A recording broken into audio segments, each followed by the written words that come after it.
Company registration কিভাবে করবেন, company রেজিস্ট্রেশনের প্রক্রিয়া নিয়ে আমাদের আজকের এই ভিডিও।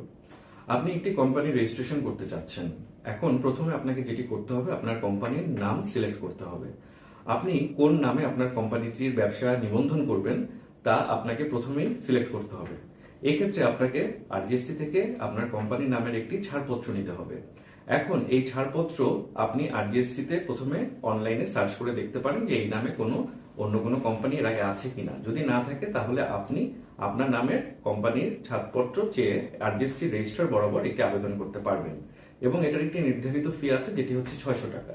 এই 600 টাকা নির্দিষ্ট ব্যাংকে জমা দিয়ে আপনি ছাড়পত্রের আবেদনটি রেজিস্ট্রার বরাবর করবেন এবং রেজিস্ট্রার আপনার ছাড়পত্রের নাম মঞ্জুর করবে।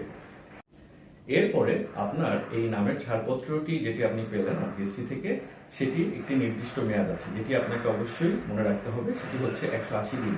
এই 180 দিনের মধ্যে কিন্তু আপনাকে অবশ্যই কোম্পানিটি রেজিস্ট্রেশনের জন্য আবেদন করতে হবে। আপনি যদি 180 দিনের মধ্যে কোম্পানির রেজিস্ট্রেশনটি করতে আবেদন করতে ব্যর্থ হন, তাহলে কিন্তু আপনার ছাড়পত্রের মেয়াদটি শেষ হয়ে যাবে। এবার আমরা বলছি পুরো প্রসেসটা, আপনি কিভাবে রেজিস্ট্রেশনের ধাপগুলো অনুসরণ করবেন। প্রথমে আপনি আরটিএসসি যে ওয়েবসাইট আছে সেখানে প্রবেশ করবেন। সেখানে প্রবেশ করে আপনি অ্যাপ্লাই ফর রেজিস্ট্রেশনে ক্লিক করবেন। অ্যাপ্লাই ফর রেজিস্ট্রেশনে ক্লিক করার পরে আপনাকে যে ছাড়পত্রের নাম্বারটি দেওয়া হয়েছে, সেই ছাড়পত্রের নাম্বারটি এবং সেই ছাড়পত্রের জন্য যে আপনি আবেদন করেছিলেন সেই আবেদনের যে নাম্বারটি, সেই দুটো নাম্বার সহ আপনাকে রেজিস্ট্রেশনের জন্য অ্যাপ্লাই করতে হবে।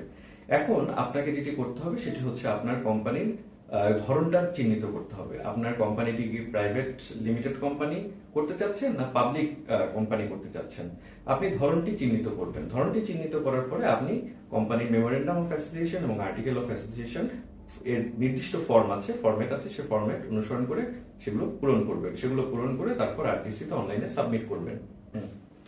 এই মেমোরেন্ডাম অফ অ্যাসোসিয়েশন এবং আর্টিকেল অফ অ্যাসোসিয়েশন নির্দিষ্ট ফরম্যাটে পূরণ করার সময় আপনাকে অত্যন্ত সতর্কতার সাথে তা পূরণ করতে হবে। এটার ফরম্যাট যেন ঠিক থাকে সে বিষয়ে আপনাকে সতর্ক থাকতে হবে। এবং আমরা সবসময় অ্যাডভাইস করে থাকি যে মেমোরেন্ডাম অফ অ্যাসোসিয়েশন এবং আর্টিকেল অফ অ্যাসোসিয়েশন অবশ্যই একজন অভিজ্ঞ আইনজীবীর মাধ্যমে পূরণ করা, যাতে করে আপনার এতে কোনো ভুল না হয়। কারণ হচ্ছে এই দুটোর মাধ্যমে আপনার পুরো কোম্পানিটি কিন্তু আসলে ভবিষ্যতে পরিচালিত হবে।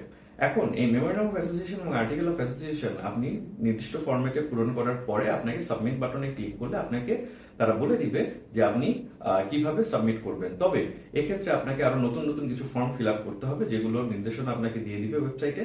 আপনি সেই ফর্মগুলো নির্দিষ্ট ফরম্যাটে পূরণ করে তারপরে আপনার কোম্পানি রেজিস্ট্রেশনের পুরো প্রক্রিয়াটা সাবমিট করবেন। এভাবে আপনি আপনার কোম্পানি রেজিস্ট্রেশন করতে পারেন।